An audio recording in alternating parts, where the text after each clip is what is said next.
Hello, everyone, and welcome to the next session of Stronger Network Conference 2021. I'm James Poulter, your host for this session, and we're going to be talking all about the innovation pendulum and where does your organization sit. We're going to get into that in just a couple of moments. So thanks so much for joining us. If you are watching the session live, wherever you're watching, it'd be great to know who's watching and know what you're up to.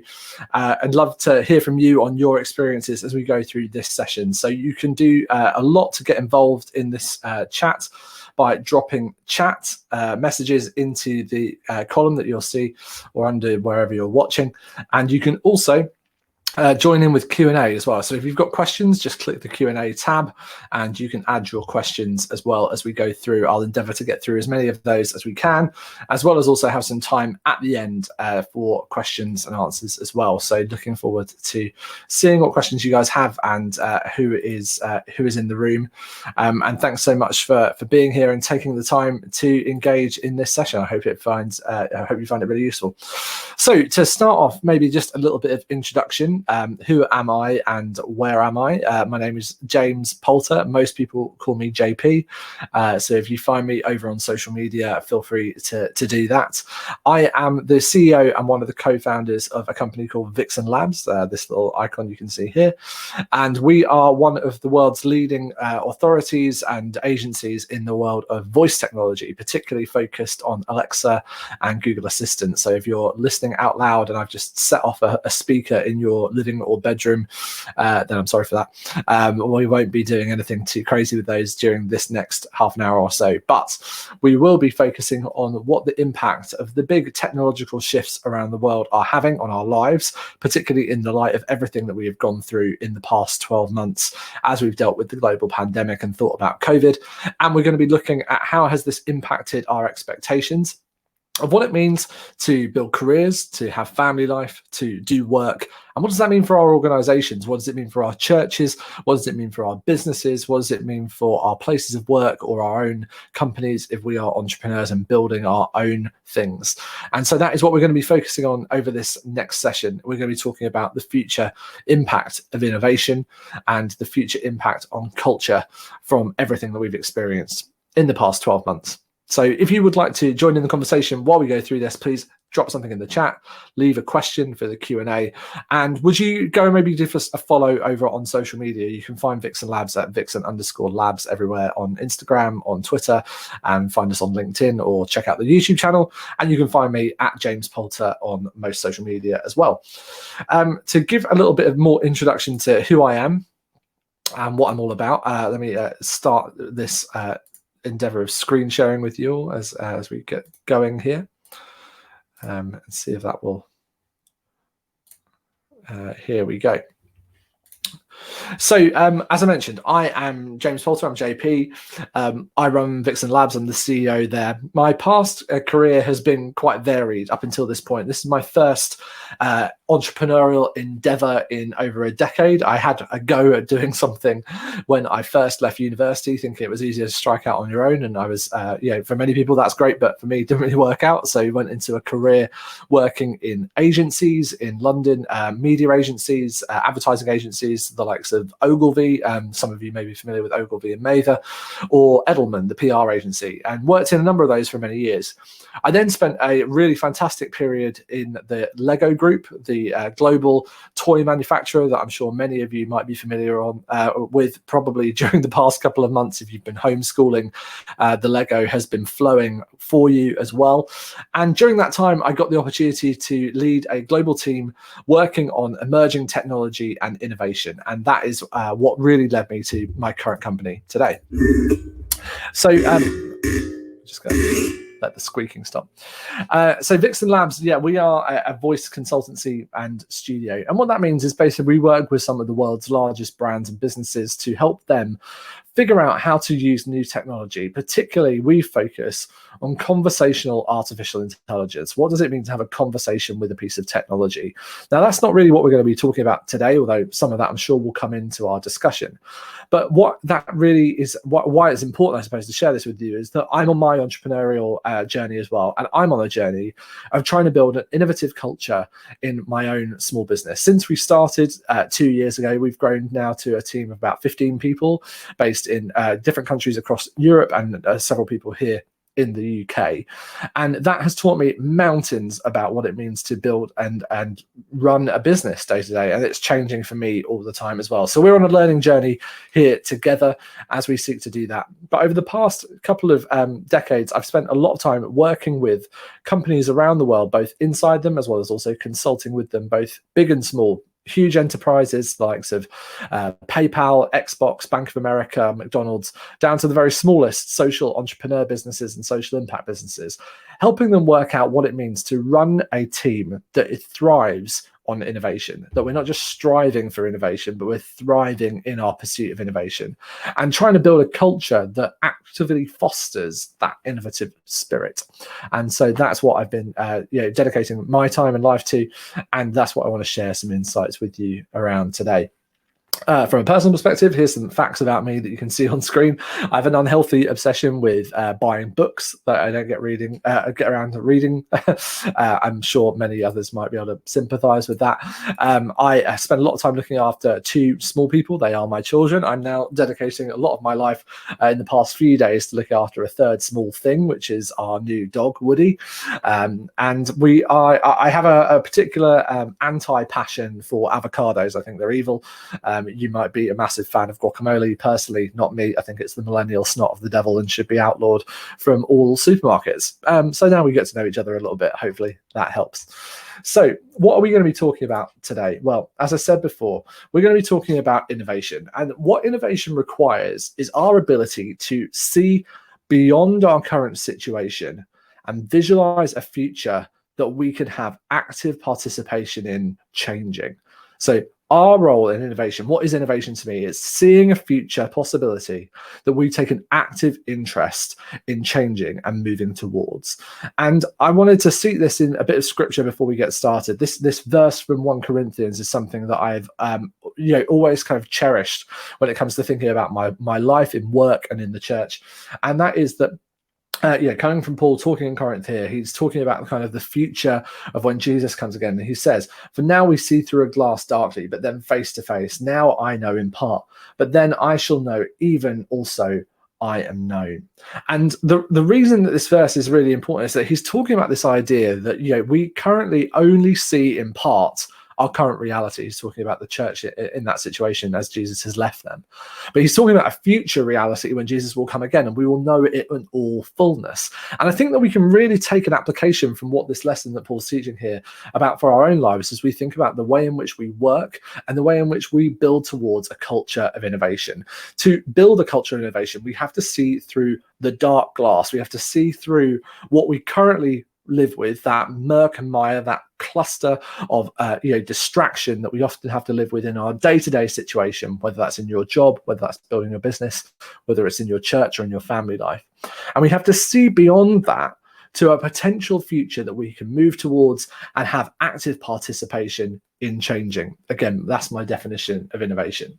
But the problem with that is that to be able to visualize that future, we have to be able to put aside what we have in front of us today. We have to be able to put aside our current reality and see beyond that. And that creates this interesting paradox, because we can only go from what we live with right now. We can't live in the future and come back and tell ourselves, can't do a Marty McFly and go back to the future to go and check out what's going to happen down the road. We have to live with our current experience. And so that creates this interesting tension. How do we live with the future, coming at us, but within our patterns of experience and normality today? And so that is, our real challenge as we go into this thought.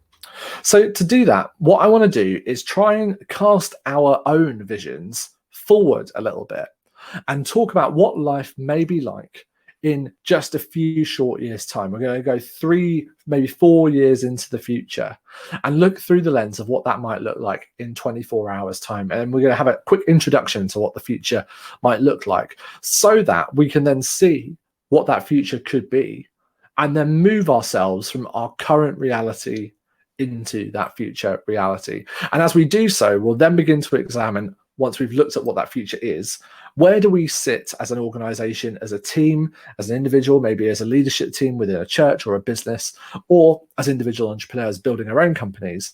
We're going to sit with that future and think about, well, what is it that we need to do to move it forward? And how might we take into account the different generations that we have working around us as we seek to do so, and what our current mindset is? Because this is about us as individuals, it's about our teams, and it is about the wider context. And if we get all three of those things moving in sync, we can build a culture that is truly innovative. So let's take a quick glance into where 2024 might be leading us and see perhaps what our near future might look like. Before we do so, I want to start with these three words: enabled, autonomous, and connected. Enabled, autonomous, and connected. These three words are probably the most exciting, scary, anxiety-inducing words that many of us who work in the technology world could throw around. Enabled means we're going towards a world where our technology enables us to do more. It enables new realities. But it's also autonomous. It sometimes will be making, the technology this is, making those decisions on our behalf. And so we're not always in control of them. And connected, because these technologies, if we really want them to work, have to have interplay. They have to be working in sync with one another, and they have to have open access to one another in order to be able to create a reality that we can move towards. So enabled, autonomous, and connected. And when those things happen, we begin to see a picture that maybe looks a little bit like this. Let's start at 5:45 in the morning with my friend Jen in Purley in South London. Now, Jen's waking up at around 5:45 in the morning, and she is being nudged gently awake by her Aura smart ring. It's a small ceramic and silicon ring that is living on her finger, that is gradually pulsating to let her know, nudging her gently awake, that it's time to get up and start the day. And it's actually happening a little bit earlier than normal for her, because she has to actually get up a bit sooner, because she's not slept that well during the night, and she needs to kind of get back in sync with a sleep cycle. And so the ring has detected that that's an issue and is beginning to nudge her awake a bit earlier. So she gets up and begins to start her day by telling her smart speaker to open the curtains, to turn on the lights, to start the coffee maker, and to start playing the news to her in her bedroom. And it begins to do that and follow her throughout her house as she begins to start her day. Now, she starts her morning up nice and early before the kids are awake at 6 a.m. with a brief Peloton bike ride. I'm sure many of you might have been doing a lot of more home exercise at the moment as we live through currently lockdown 3, as I'm speaking to you live. If you're watching this afterwards, that's what's happening right now in January 2021 here in London. And she's on a Peloton bike doing her morning exercise routine. And she's doing so with her co-conspirator on one of her projects, which is a podcast that she runs, who is in Adelaide, Australia, at the other end of the day. And the two of them are having a conversation at either end of their days. Her business partner in Australia is at the end of her day. Jen's starting her morning, but they're working together in sync whilst exercising, getting these two things done together. They're having a kind of casual bike ride up some virtual hills, but also having the opportunity to have a video conference at the same time, chatting things through. At 7 a.m, after she's done that, she goes and gets her daughter Emma up from bed, and they start the morning by playing a brief toothbrushing game with augmented reality on her Philips Sonicare brush in the mirror, and it's a smart mirror in their bathroom. The bathroom mirror is telling them what the weather is going to look like, what the current news is looking like. Looks like there Trump is getting ready to make a run for re-election in 2024. Maybe this isn't the prediction any of us wanted, I don't know. And she's playing on this brushing game called Chompers, which is letting her brush all of her different teeth around her mouth. And while she's doing so, it is giving her points and rewards for brushing her teeth, which she can redeem for her online class credits at school, which gives her additional added bonuses when she is in her online schooling sessions later in the day. At 8 o'clock, they need to head off to school and to the workplace. Jen spends about 3 days a week working from her home office and a couple of days a week working from a shared office space, which we'll see in a moment. And her shared office is also as a part of a wider complex run by WeWork, which is actually a whole village set up across South London in this area, Purley and Croydon, which for those of you watching, if you don't know where Purley is, just outside of Croydon in South London, not far from, from the city. And in that space, she hops on a e-scooter, a Lime scooter in this case, and takes a short ride from her apartment block to her kids' school to drop off Emma, and then into the office. And because she's chosen to take a electric scooter in this case, she's taken a green mode of transport. For every mile that she travels, she's also earning credits to come off of her energy bills at home, which means that those two systems are linked together.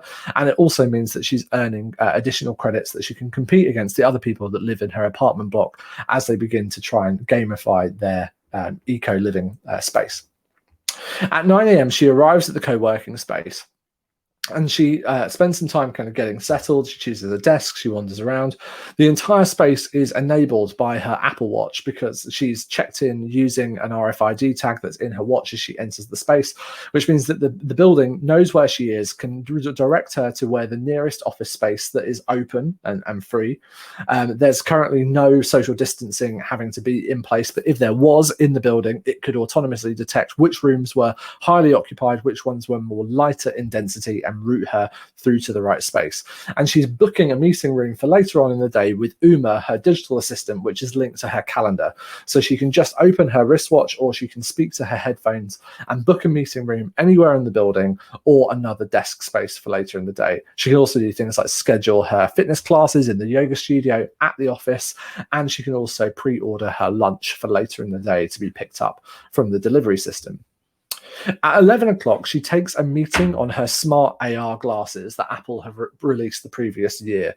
And those smart AR glasses allow her to not only hear through the ear stems what's going on in the meeting, but also see certain details that are happening in the room, like for example the time, the date, what the current minutes are that are being auto dictated to her by Google Assistant, and she is able to follow along what's happening with the meeting whilst wearing her glasses, whilst also being able to engage with the other participants around the desk in the room. So she's able to see the action points being flagged, the minutes, and also what's coming up on her calendar without disturbing her people in the surroundings. But she's also able to check when her next meeting is starting and also handle any notifications asynchronously, which is a real help. At 12:30, she goes to pick up her lunch, and her lunch is delivered by an autonomous truck that is orbiting the WeWork village space, and it's carrying all of the different lunches from her favorite delivery vendors that she's pre-ordered earlier in the week. Now, her order had to be changed due to a last-minute swap out of some ingredients, and so she's able to pick up her lunch and double check it. And if there's anything wrong with the order, she's able to quickly check for her nutritional balance with her GP on her phone, and able to share the data from her meal through MyFitnessPal directly through Apple Health Kit into her GP discussion. She's actually type 1 diabetic, and so has to watch out for what she's eating and making sure that it meets with her macro needs. And so she's able to do that all from the system. And if there's anything wrong with it, she can just put the food back on the truck and wait for the next one to re-deliver the right meal in a couple of minutes' time. At 2 o'clock, she wants to get some focused work done. So she books a space in the meeting area using the Uma assistant. And when she goes into that area, she's able to then say to her headphones to go into quiet mode. And when this happens, they go into noise cancellation. They also dim the lights in the meeting room that she's in, putting all of her do not disturbs onto her notifications, and starts the Headspace audio app, which is beginning to pipe in some calming music into the surround sound system in the meeting room that she is in through wireless technology. So she's able to kind of basically create a cocoon for herself to get some focused work done for a couple of hours and without being disturbed. At 4 o'clock, it's time to head home and go and pick up Emma from school. And she does so in one of the autonomous vehicles that actually was earlier in the day, we just heard about it being a food truck. But later in the afternoon, the food has been delivered, and she's now hopping in to use it as a taxi. And that takes her back to her home space. While she does so, she checks in with her parents who are on a VR cruise, currently actually in Blackpool Pleasure Beach, but they think that they're going around the Maldives. And so she's checked in with them whilst they're on their Maldive trip without leaving the pleasure of their pleasure beach, and is able to have a conversation with them and actually join them on a kind of virtual sunbed using the VR goggles that are in the autonomous car. The car's driving itself on a predefined track around the complex, and so she doesn't need to worry about where it's going, is able to enjoy this kind of moment of social entertainment while she's there. And so 6 p.m. comes along, and now it is time for her to make some dinner. Now, because she's living in one of these smaller kind of confined spaces, she's living in an apartment complex, kind of simple living in smaller areas, storage is at a premium. And so to improve upon the meal kit services offered by the likes of Gusto and other kind of meal box partners, they've also started leasing out the equipment that you need to make the food with it. For many of the people living in her apartment area, they don't have room for a big mixing machine, or with additional food processors or things like that. There just isn't the kitchen space to store it, and also they don't use them that often. So to reduce on waste and also on space, she orders a meal kit box a couple of days before from Gusto, and along with the food they also deliver a kitchen mixer in a pre-packaged box. The box is able to be pulled out, easily used to make, in this case she's making some kind of some muffins, and then when it's done she's able to just give everything a quick rinse, put it back into the pre-packaged box, and the next day the delivery driver will pick it up and take it away to be professionally cleaned and then ready for the next person to use. So again, it's this thing of being able to get through the day and not have to create a lot of wastage, and also reduce storage and waste at the same time. 8 o'clock rolls around.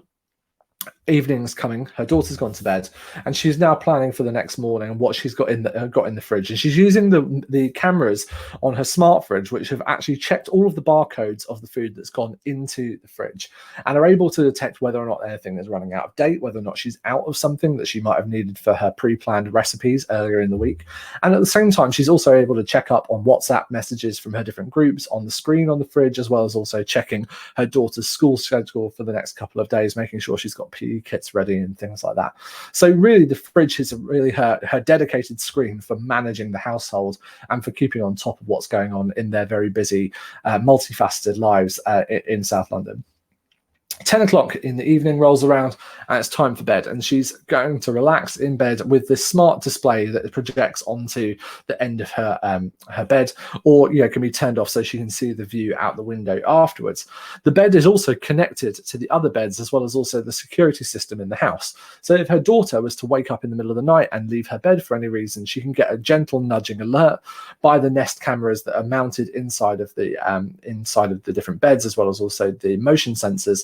And she can quickly be alerted to the fact if there's any disturbances in the house, as well as also the rest of the security system. So if there's a sound of a break-in, or if there's someone opening the door unexpectedly, once she's set the alarm, the bed will actually not only gently wake her up in case it's nothing to worry about, but also make a small vibration to nudge her awake.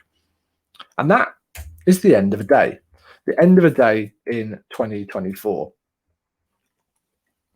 Now, I said at the start of this that we are not far away from this life, and it's our job today to try and envisage a future from our current reality. And you might go, well, all of that stuff sounds way in the future. Isn't that like just in the science fiction realms? And it might feel like that. But every one of these bits of technology that I've shown you today, either the software or the hardware, is actually already available. Every one of these products, none of these are mock-ups. They're all real. They're all real things that are in the world. We often say about the future that it's here today, but it's unevenly distributed. And that is the absolute situation when it comes to this kind of enabled, autonomous, and connected lifestyle. All of the component bits, the smart assistants, the haptic technology in our rings that buzzes and vibrates, the ambient sounds and the connected workplaces, the virtual assistants that book a meeting room that I mentioned, something called Uma, for example, earlier, as one of our partners. All of these things exist. They're just not all here for everyone yet. But as we envision the future 2 to 3 years in advance, we can see the democratization of this technology, the price gap lowering, and the availability growing abundantly, particularly as all of us begin to have to lead these more blended lifestyles as we work from home, as we've seen also from what's happening at the moment with COVID. This reality feels far away, but actually it's very, very close. If you think that we've been living with smartphones and they've come as far as they are today for just over 12 years, imagine how much faster we're going to get to this kind of world at the rate of change that we're already seeing. It's on its way. Now, if that's the world that we have to envisage living in, and more importantly for our businesses and our cultures working in, how are we going to get there? Well, that's where we have to come back to our current reality today. And we have to address one big elephant in the room, in all of our, well, I say in the room, it's probably in our home offices at this point. And that is that work for most people isn't working, or at least it's not working as well as it could do. And that's creating a problem around the way in which we innovate and the way in which we build our cultures. Here's a quite scary statistic from a recent book by David Graeber, which a social psychologist that's looked into the way in which people work. And this stat here comes actually from a YouGov poll that asked the question of, if you are looking at the average office worker, how much time do they spend doing their primary job? And it decreased from 46% to 39% from 2015 to 2016, and it's projected that it's continued to decrease. And all of these different things contribute to our massive feeling of wastage in our day. Just look at some of the tasks that are on here. Administrative tasks, useful meetings, 16% of time in emails, interruptions for non-essential tasks, and 10% of our time in wasteful meetings. I wonder, would you ask yourself the question right now as you're watching, have you been in a wasteful meeting recently? If you have, I would love it if you would jump in to the polls and answer this question. Have you been in a wasteful meeting this week, or in the past week maybe? And let's just give a simple yes or no. Why don't you jump into that on the polls if you are watching?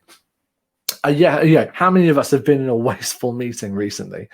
I can answer the question that even I have been in a wasteful meeting recently, and I'm the one that most of the time is running them.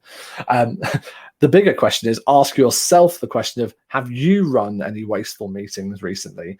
And if you have, then I think you'll agree that is probably one of the crimes we're all really guilty of at some point or other. We've all had those emails that should have been a text. We've all had those phone calls that could have been an email, and we've all been in those meetings that should have been an email. We all deal with this all the time, but it has a massive, massive burden on us as businesses and us as an economy as we try and work through this problem. As we try and get towards an innovative culture, how can we do that if we're living in a place where this burden of life is with us? We've seen through COVID that work for many has been a really challenging thing to get right. And we can see it getting more challenging in the future, not easier.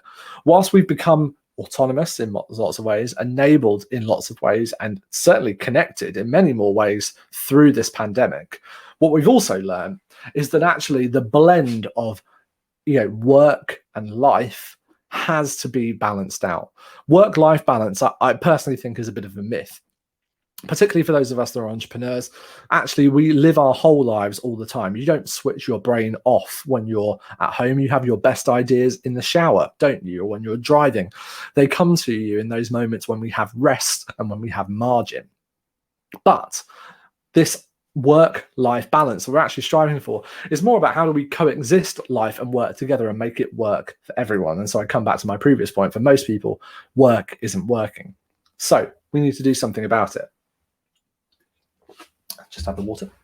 And to move ourselves into a future where work looks less like this, and we all get to spend more time doing the primary duty of our jobs, then we have to begin to look at the cultures that we live and work in and ask ourselves, how are we driving our innovative future forward within our communities and within our cultures? So let's have a look at this now. I want to ask you to ask yourself the question, I am innovating for the next generation of what? Who are you innovating for? The next generation of churchgoers, the next generation of consumers, the next generation of workers? Who is it? What is your driving innovative agenda today? Who is it that you are trying to drive your innovation agenda for? Maybe if you want to complete that sentence and you've got an idea of who that ... is at the end, would you just drop it in the chat for me so that I can get some examples from you? And while you do that, let's have a look at the result of the poll. Well, 3 people out of 5 say that you have been in a wasteful meeting recently. That happens to us all. Okay, so I see somebody else has answered the comment with, I am innovating for the next generation of my team members. Fantastic. You're building a culture directly for the people around you. I wonder if we were all to ask this question of ourselves in different roles and jobs that we've been in our past, wouldn't you just love it if you were being led by people that were asking this question, that they were thinking about how do they innovate for the next generation of someone? I know I would. So let's look at generations for a second, because I mentioned before, we have to begin to look, first of all, at the world around us if we want to bring forward an innovative future. Then we have to look at the community of people that we are working with, our organizations, our teams, whether you are building a business or whether you are trying to work within your own role within a company.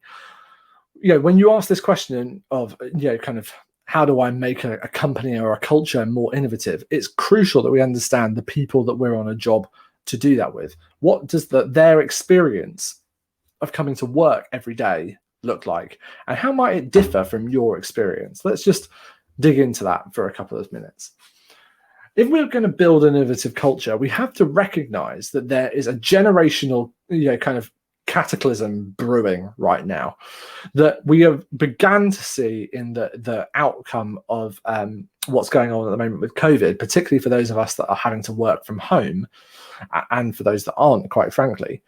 A real difference in working styles and a real difference in approach of knowledge sharing and community between different cohorts within different generations.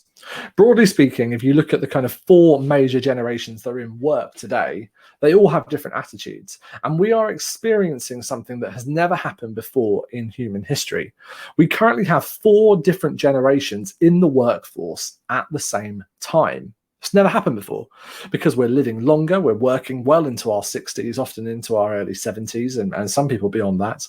And we're joining the workforce far earlier, maybe not in full-time employment, but in kind of casual labor, in, as we've had a lot in the past couple of years about 0-hour contracts, and also other forms of work in the form of social media, content production, people, kind of starting their careers as, kind of young as early teenagers in, trying to create content on TikTok or wherever it might be.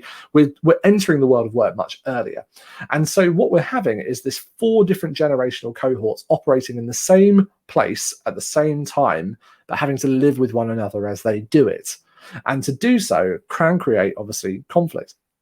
And the reason that conflict often appears, when I say conflict, that's not always, kind of full-blown arguments, but it's certainly, kind of tensions sometimes can express themselves in different ways.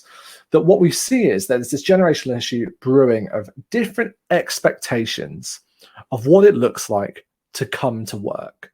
And if you are trying to build a culture that breeds innovation, that it has innovation at its core, that is trying to drive towards a future outcome that is not yet fully seen, but you're actively taking part in it now, and you don't acknowledge the differences in the way in which your people operate at their very core for who they are, you're going to have a really tough time making a difference.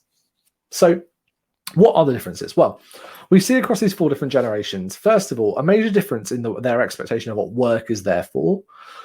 and also what their kind of modus operandi is. If you look at this kind of briefly, what we see is the boomers, which are kind of the eldest generation that are in work today, they have had an expectation that you come into the workplace, you work somewhere for a long time, maybe the same job for 30, 40 years, retire on a company work pension, that pays out very well, and on you go. You get rewarded, in a sense, for loyalty.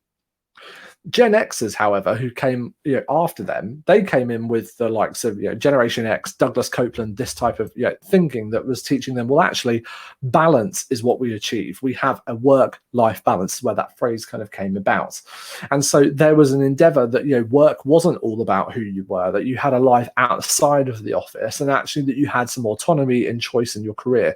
The idea of climbing the career ladder was still very much there, but it was able to be balanced with the home life. Millennials, however, those who've entered into the workplace in the wake of the Iraq War, the wake of 9/11, and obviously the major financial crisis, have experienced a world of work where actually it's very hard to predict what is going to happen next. And so because of that, they have mostly valued flexibility. They were born into a world where the internet began to connect us at scale, where work was mostly, for many people, beginning to also involve some kind of technology and some kind of computing. And the social media era has proven that actually you can do many different things, and that you're not set in one career path for life. The idea of climbing the ladder has been dismantled, and that there are now many ladders that we might choose to climb at different points in our career. And Generation Z, well, they're the ones coming into the workforce right now in mass. Their expectation of work is immediacy. They are born of a generation where they can literally do multiple different jobs over different days. They can be spurred on by doing one set of tasks on TaskRabbit 1 minute, earning money in cryptocurrency during the evenings and making its own money for them in many cases, and also kind of getting rich quick by doing things in social media, as well as also becoming a social entrepreneur and having a side hustle business. This is the generation that we deal with today, and their expectation of work is that it should feel immediate, and that there should always be the opportunity to try something new. Now, broadly speaking, when you cut across these generations, there is a major shift between the Gen Xers and Millennials, and either side of that divide, their MO, their modus operandi, their central kind of construct of how to do work has a slight division. The older two generations have a world of work that was based around structure, things like inbox zero, things like kind of the in tray, kind of the hierarchy, the boardroom. Generally speaking, these workplaces have been built around structured timetables, kind of social contracts that have actually set things like working hours and all of those types of things. Millennials and Gen Z, however, have had a much more serendipitous way of getting work done, that you network online, that you go to different social groups, that your work and professional life not only cross over, but they actually actively are mingled together, that you're friends with people outside of work and a lot more, and that you have that kind of fluidity between those two different places. But most of all, that their technology experience is also shaped around serendipity, that it's not about inbox zero and clearing your desk. It's about living in streams, as we've all been doing now with things like Slack. Some of you might be watching this on repeat later from the Slack channel, for example, that we have for the conference. We're used to living our lives with WhatsApp groups pinging us every 5 minutes. Things happen serendipitously and in the moment.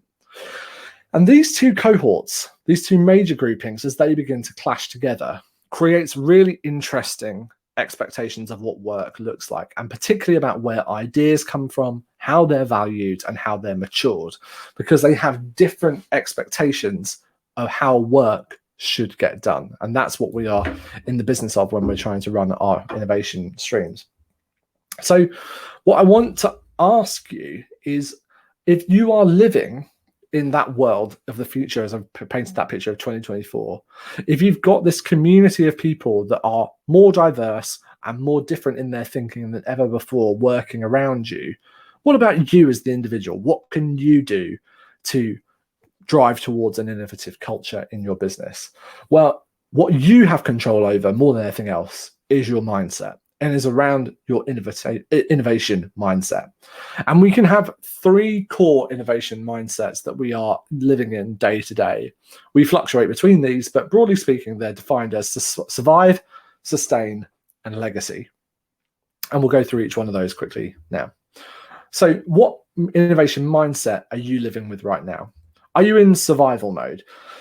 For many of us in the current circumstances, and particularly over the past year, many of us can probably say that we found ourselves with this mode, that we are in survival mode, that we are trying to stay alive in the face of adversity at all costs, that we are trying to innovate our way out of a crisis point, which we've all lived through.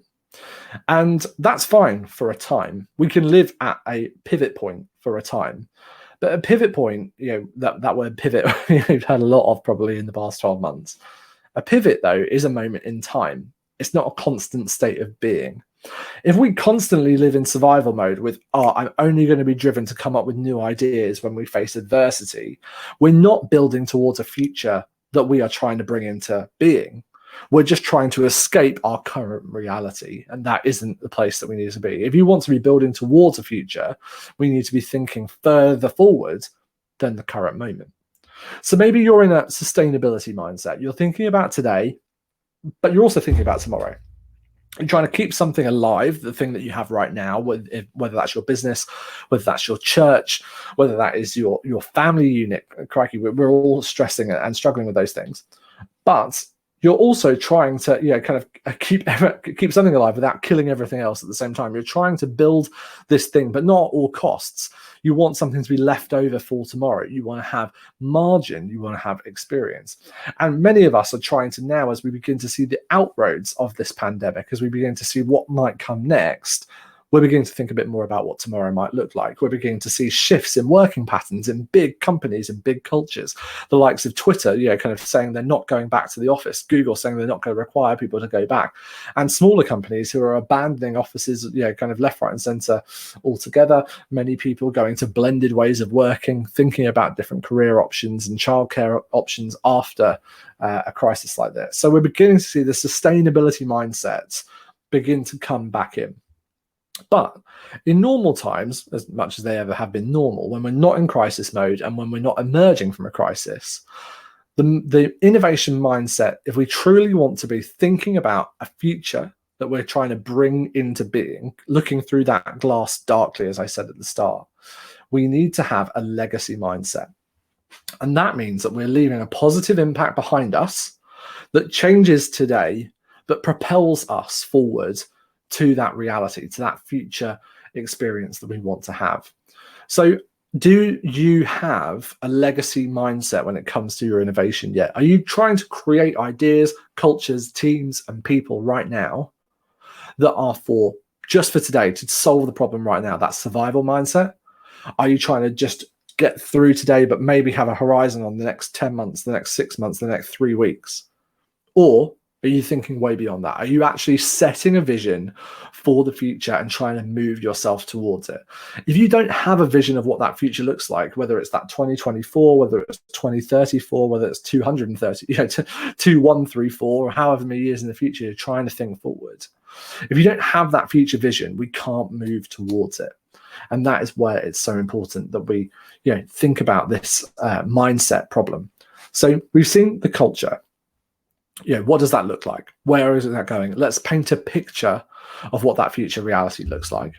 We've thought about the people in our immediate vicinity and who is it that we have to work with in order to be able to make that happen. What are their mindsets around us? How can we influence and control those? What are their expectations of what innovation looks like? And then we've thought about us at this closer level, our own mindset. What does it look like to have a mindset of either today and tomorrow, or with a legacy? And so I want to leave you with this, this all culminates in this culture that we are trying to create in our organizations. What does it look like if we've created an innovative culture? Well, it probably looks like you being somewhere on this thing I've kind of called the pendulum, the innovation culture pendulum. Because when we are creating organizations of culture, so not just us as individuals, we have to think about our, a way of working, a way of getting it done with other people, and we can often find ourselves somewhere on this pendulum. So let's maybe just give it a couple of seconds to go through this before we take questions. Where are you on this swing as I describe it? Are you in a kind of outsourced mode in your team, in your organization right now? that, well, yeah, we need new ideas, but we've basically handed that off to somebody else to deal with, either inside your organization or outside. We're using some consultants, or we're making that the job of an agency, or that's the job of the lead pastor's team, or that's the job of the kind of the central network church. That's not our job to get that done. We're not the ones that are trying to move ourselves towards that future vision. It's somebody else's job. That's where many people are when they are either getting started or where they are burned out, where they've been doing it for a long time, and that we just go, that's not really our job, actually. New ideas don't come from here, they come from somewhere else. What about, are you in a siloed mentality? Well, yeah, we've got things going on. We've got people working on new ideas, and that but they've got their own visions. It's not one vision, but they've got their own visions. It's happening in different pockets. There's some great stuff happening over here in this department. There's this great stuff happening over here in this parish. There's this great stuff happening, kind of at the senior leadership team of that area, or on this site in a different country. But it's happening in different places. They're not connected in any way. Or what about a centralized? So you might not be able to see the bottom bar there. What about a centralized way of working? Is it, well, yeah, actually, we do have an idea of what the vision is, but it's kind of up there in a kind of lofty place. It's happening, but it's only really happening in one spot. It's someone else's job. This is often what it looks like when someone's got an innovation team, or you are the innovation team. There's an innovation director, or there's a new ventures director. It's their ideas that are where the innovation is happening. So the vision is there, but it's held by somebody else. Well, those three parts of the pendulum, they all have their merits. We've all been there. But what we're trying to do is swing towards these new ways of getting things done. As you begin to get teams that kind of see one another across the business, you get to a more connected culture. What does a connected innovation culture look like? Well, it looks like pockets happening in different places, happening outside, and happening at a senior level. And there is a free exchange of knowledge and understanding. It's all going on. But it may not be fully joined up yet. So there might be information trickling down the organization, a big vision coming from somewhere up here, going to a middle management layer somewhere else, and all the way down. And this is something that happens in organizations of all sizes and of all types. This isn't something restricted just to businesses and tech entrepreneurs, or to churches and just senior leadership teams. This happens in organizations of any size. If there is more than 3 people in your company, there's a chance that it could be happening this way, that a vision is being set somewhere and it's trickling down. But what we really want to get to, if we want to drive, I think, towards the kind of fullest potential of our organizations, is the other end of this swing, the networked way of working. And that is where innovation is being driven from a central brain, but is freely connected across the organization, and that brain is learning from it. You hear of this idea of neural networks a lot in artificial intelligence. We talk about this kind of idea. That means that there are many nodes in the organization where new things are coming, where it's constantly learning, where it's constantly firing off those synapses. But the brain, the organization as a whole, is learning together. And that's what a networked culture begins to look like in your organization. It might look like different groups of people having great ideas in different places, and forums where they're convening, and those things being fed up to an organization that actually assesses their validity and gives feedback back into them. It might look like, kind of different communities of interests being formed and different matrices inside your organization.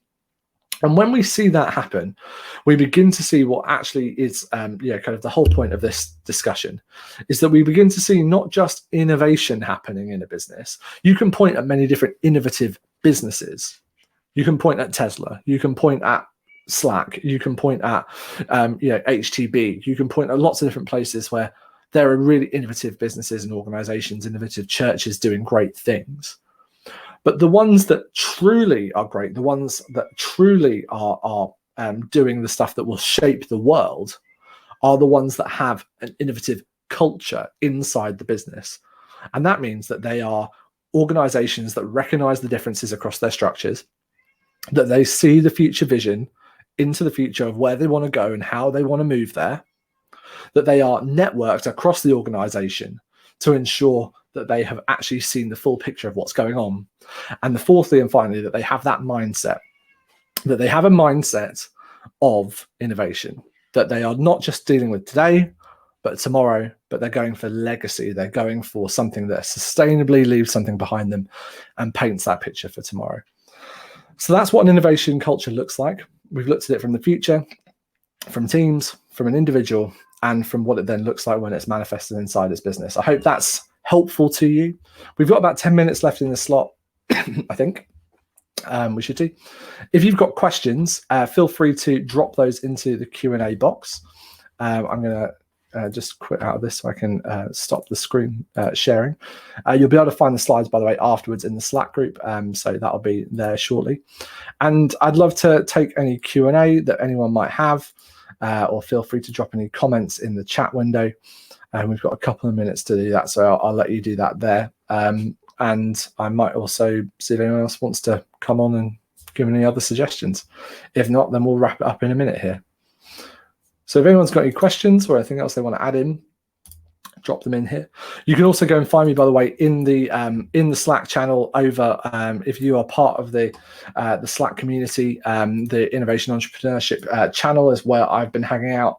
And I can see a couple of folks in there already leaving comments. So if you're in the Stronger 2021 Slack community, come and find me. I'm going to be there for the next 15-20 minutes in the innovation group, and you can leave your questions and comments there if you don't want to do that on the screen. But so we'll wrap it up there. Thanks so much for spending this time with me and to connect around this idea of innovation culture.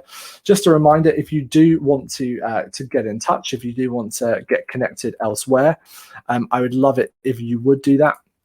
There are loads of places that we can do that as a group. You can find us, all of the stuff to do with Vixen Labs and who we are, at vixenlabs.co, which is our website, which I'll just flash up the address for here if you want to go check that out. And you can find us at vixenlabs.co, and you can also find me at James Poulter on social media all over the place. I'd love it if you would come and connect and carry on this conversation. Feel free to jump onto Twitter and give me a follow. Maybe also if you want to try and come and have a real conversation about it, we'd also love it if you join the Clubhouse group that we run on innovation culture every Monday night. It's happening this evening at 7:30 on Clubhouse. If you've not yet started on Clubhouse and you're looking for an invite, let me know. It's a new audio social network that many people are giving a go, so look forward to seeing you there. Or if not, I'll join you in the Slack channel over there. But now we'll wrap it up there. Thank you so much for your time. I hope this has blessed you. I hope this is helping your organizations. Thanks to the whole team at Stronger 2021. Enjoy the rest of the conference, and I'll see you again very soon. Take care.